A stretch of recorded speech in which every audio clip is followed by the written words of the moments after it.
একদমই তেল ছাড়া আজকের এই মজার নাস্তার রেসিপিটা তৈরি করে দেখাবো। খুব অল্প কিছু উপকরণ দিয়ে খুব সহজে এই নাস্তাটি তৈরি করা যায়। নাস্তাটি হবে একদম নরম, সুন্দর, ফুলে ওঠা, দেখতে ভীষণ লোভনীয় এবং খেতেও দারুণ মজাদার। যারা তেল ছাড়া স্বাস্থ্যকর নাস্তা খেতে চান তাদের জন্য এটি হতে পারে একদম পারফেক্ট একটা রেসিপি। প্রথমেই একটি পাত্রের মধ্যে মেজারমেন্ট কাপে মেপে 1 কাপ পরিমাণ ময়দা, হাফ কাপ পরিমাণ সুজি, হাফ কাপ পরিমাণ চিনি, হাফ কাপ পরিমাণ গুঁড়ো দুধ আর স্বাদ অনুসারে লবণ দিয়ে দিচ্ছি।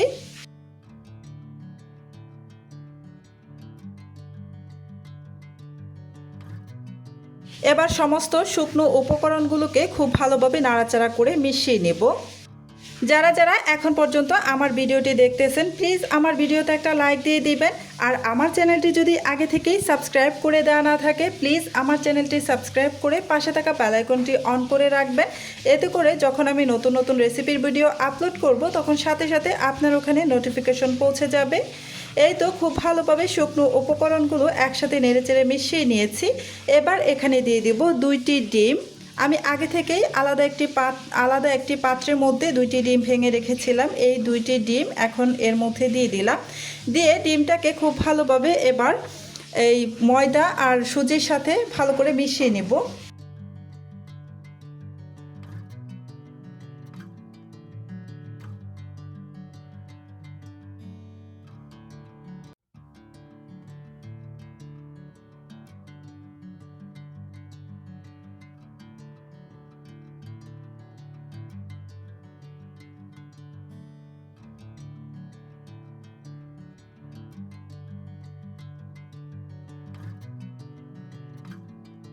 মিশিয়ে না হয়ে গিয়েছে। এবার আমি নর্মাল পানি দিয়ে একটা ঘন ব্যাটার তৈরি করে নিব। খুবই ঘন একটা ব্যাটার তৈরি করে নিতে হবে। ব্যাটারটা কিন্তু পাতলা করে তৈরি করা যাবে না। আর অল্প অল্প করে পানি দিয়ে তারপর কিন্তু ব্যাটারটা রেডি করে নেবেন। একবারে অনেক বেশি পানি ঢেলে দিবেন না, এতে করে কিন্তু পারফেক্ট ব্যাটারটা আপনারা তৈরি করতে পারবেন না। অল্প অল্প পানি দিয়ে আমি এই যে পারফেক্ট একটা ব্যাটার তৈরি করে নিয়েছি। ব্যাটারটা কিন্তু খুব বেশি ঘন করে তৈরি করেছি, জাস্ট শুধু ঢালা যাবে এরকম ঘন। এই ব্যাটারটা অবশ্যই ঘন করে তৈরি করবেন, পাতলা করে কিন্তু তৈরি করা যাবে না। আমি প্রায় 3 থেকে 4 মিনিটের মতো এই ব্যাটারটাকে কিন্তু কাঁটা চামচের সাহায্যে ফেটিয়ে নিচ্ছি।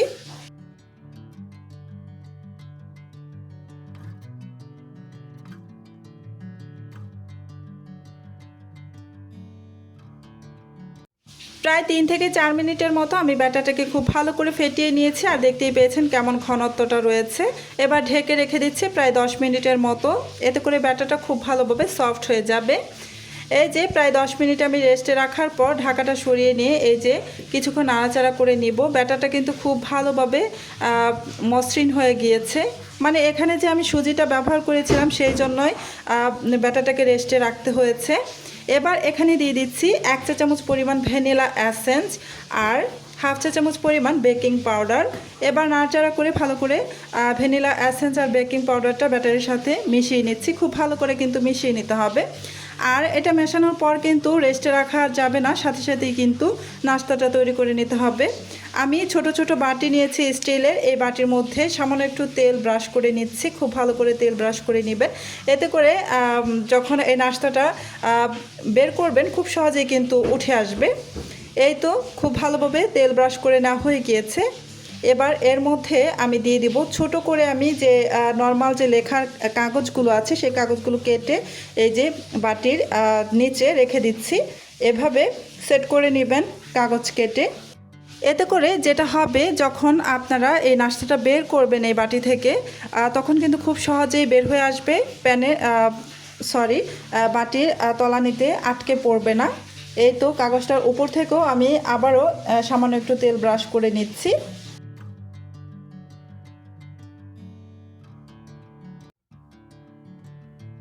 এবার এখানে ব্যাটারটাকে খুব ভালোভাবে নাড়াচাড়া করে আবারও এখানে কিছুটা ব্যাটার দিয়ে দিচ্ছি। প্রায় হাফ বাটি পরিমাণ ব্যাটার দিয়ে দিব, যেহেতু এই ব্যাটারটা ফুলে উঠবে।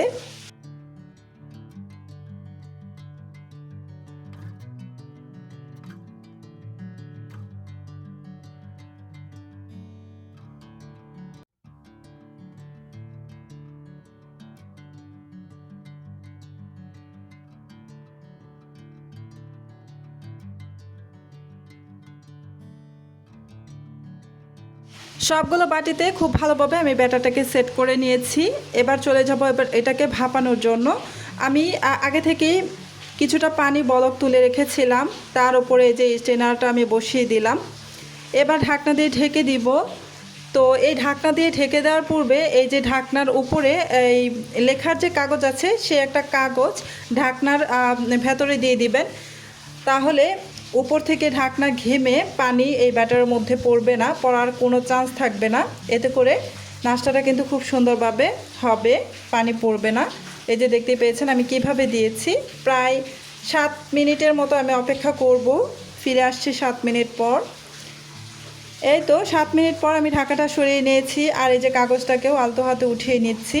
আর দেখুন কতটা সুন্দরভাবে ফুলে উঠেছে।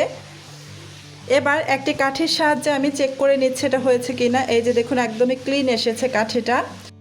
এই তো এই নাস্তাগুলোকে আমি নামিয়ে তারপরে যে বাটি থেকে চারপাশ থেকে হালকা করে একটু ছুরির সাহায্যে ছাড়িয়ে নিয়ে তারপরে যে দেখুন খুব সহজেই ছাড়িয়ে নিলাম। আর যে বাটির নিচে যে আমি কাগজটা দিয়েছিলাম, কাগজটা আমি উঠিয়ে ফেলে দিলাম।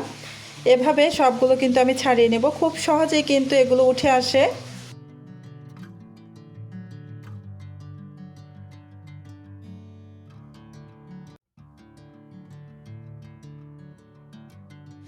সেম প্রসেসে আমি বাকি সবগুলো নাস্তা বানিয়ে নিয়েছি। আজকের তেল ছাড়া এই নাস্তার রেসিপিটি যদি আপনাদের ভালো লেগে থাকে তাহলে ভিডিওটিতে অবশ্যই একটি লাইক দিন এবং মারিয়াস কিচেন চ্যানেলটি সাবস্ক্রাইব করে পাশে থাকা বেল আইকনটি অন করে রাখুন। রেসিপিটি একবার বানিয়ে কেমন হয়েছে অবশ্যই কমেন্টে জানাবেন। আপনাদের ভালোবাসা ও সমর্থনই আমাদের নতুন নতুন সহজ ও সুস্বাদু রেসিপি নিয়ে আসতে অনুপ্রেরণা দেয়। সবাই ভালো থাকবেন, সুস্থ থাকবেন। আবার নতুন আরও একটি রেসিপি নিয়ে দেখা হবে। আল্লাহ হাফেজ।